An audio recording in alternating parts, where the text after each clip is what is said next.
विस्थापित कश्मीरी पंडितों की दुकानों पर बुलडोजर चलने से लोग काफी ज्यादा गुस्साए हुए हैं। बुलडोजर एक्शन उन कश्मीरी पंडितों पर हुआ जो 3 दशक पहले घाटी से विस्थापित होकर यहां आकर बस गए थे और छोटे मोटे कारोबार कर रहे थे।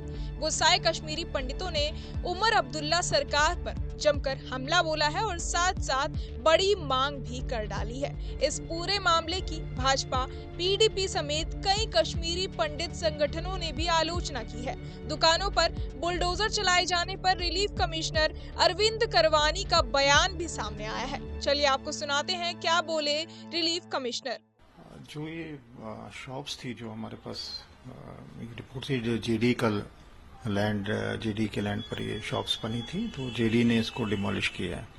इसके बारे में डिटेल्स हमारे पास नहीं है क्योंकि वो जेडी एक अलग एजेंसी है और हमें इसके बारे में डिटेल्स नहीं है। लेकिन ये है कि जो मुट्ठी का माइग्रेंट कैंप है वहाँ ऑलरेडी हमने एक टेंडर फ्लोट किया है और कुछ दिनों में उसका टेंडर जो है फाइनल हो रहा है दुकानों का, क्योंकि वहाँ के जो इनमेट्स है, वहाँ के जो लोग हैं, पब्लिक की डिमांड थी वहाँ पर शॉप्स बननी चाहिए, जैसे बाकी कैंप्स में भी है, जगती में दुकानें बनी हैं या बाकी कैंप्स में। तो उस हिसाब से लोगों की डिमांड थी, तो हमने वो शॉप्स, उसका टेंडर, जैसे मैंने कहा कि टेंडर फ्लोट हुआ है और जल्दी उस पर काम शुरू हो जाएगा। तो क्या जिनकी दुकानें टूटी हैं उन लोगों को, क्योंकि वो कह रहे हैं 7-8 ही दुकानें हैं जो वहां रनिंग थी, तो क्या उनको कोई प्रायोरिटी दी जाएगी सर? क्योंकि वो हमारे एज पर जो रिलीफ ऑर्गेनाइजेशन में पहले भी प्रेसिडेंस रहा है, जो ऑलरेडी वहाँ पे कैंप्स में दुकान कर रहे थे, 90 से दुकान कर रहे हैं, उनको प्रेफरेंस डेफिनेटली मिलती है। और ये मैंने वहाँ पे इन लोगों को भी, जब मुझे कल वहाँ पर हम awareness camp, centrally sponsored scheme, central schemes के अवेयरनेस के बारे में अदरवाइज भी गए थे, पंचायत वोटर लिस्ट के इश्यूज को लेकर भी हम सभी जगह कैंप्स कर रहे हैं। तो वहाँ पर लोग मुझे मिले थे, मैं कल मुट्ठी नहीं था, तो उनको मैंने ये एश्योर किया कि जैसे हमारी दुकानें कंप्लीट होगी तो as per the eligibility criteria जो भी लोग उस क्राइटेरिया में आएंगे डेफिनेटली उनको कंसिडर करेंगे। और जैसे मैंने कहा कि जो 90 से वहाँ पर शॉप्स कर रहे हैं तो डेफिनेटली उनको प्रेफरेंस मिलेगी। तो इन लोगों को भी मतलब जल्दी ही, अगर जब जितनी जल्दी दुकानें बने तो इनको दिए जाएगी दुकानें। एक वही मैं कह रहा हूं कि हमारी कोशिश है जल्द से जल्द, अभी तो कुछ दिनों में, जैसे पीडब्ल्यूडी हमारी इसमें एग्जीक्यूटिव एजेंसी है, दुकानें जैसे ही कंप्लीट हो जाएंगी तो हम वो साथ साथ ही हम अलॉटमेंट का क्राइटेरिया भी उसको ये करेंगे। और डेफिनेटली मैंने आपको कहा कि जो इसमें क्राइटेरिया में फॉल करेंगे सभी एलिजिबल लोगों को मिल जाएगा।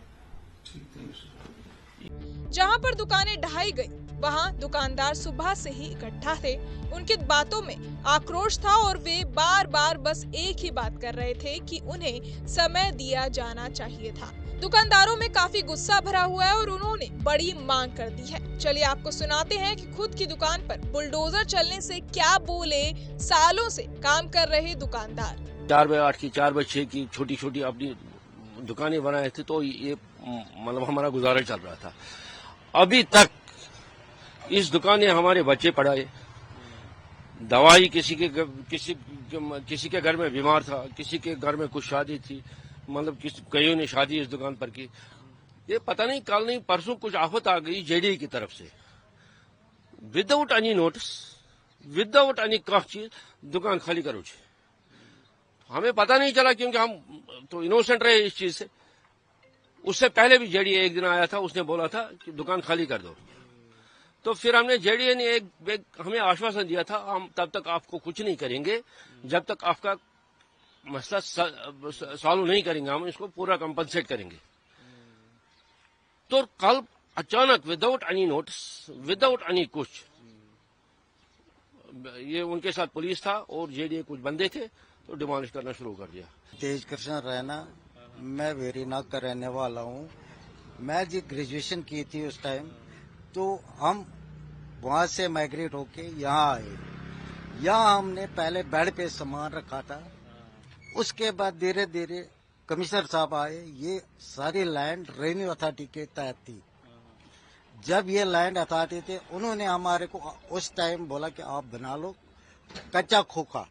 तो जब कच्चा खोखा हमने बना लिया, उसमें हम तब से आज तक हमने सारा कुछ बच्चे पाले, सारा कुछ इसी पे कर रहे थे।